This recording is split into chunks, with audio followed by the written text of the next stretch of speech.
the orchestra remains an absolutely pivotal part of film and television and production music. It's everywhere, and that's because the sound of the orchestra is majestic. But what's also true is that electronics are playing a part in the way that a lot of composers are writing for film and television and production music now as well.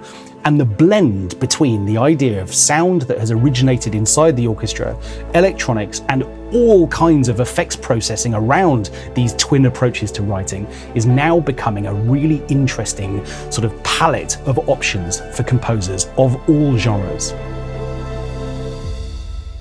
So what this course is going to do is to remain within an orchestral realm, but what it's going to begin to do is to shine a light on different articulations, in other words, different playing techniques for the orchestra, and what happens when we start to think about blending those with really carefully curated effects treatments and electronics. And the whole purpose of this is to allow your scores to become even more unique.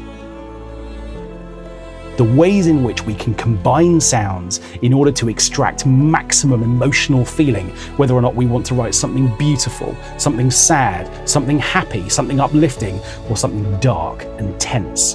What we've got a chance to do whenever we start realizing that the whole of the sonic playground of the universe is available to us when we begin to score, but with the orchestra still very much part of that mix, we suddenly realize that we can write absolutely anything. And the techniques that we can learn allow us to make our scores really unique. So within modern scoring techniques, what we're going to do is to begin to explore taking the orchestra on somewhere else.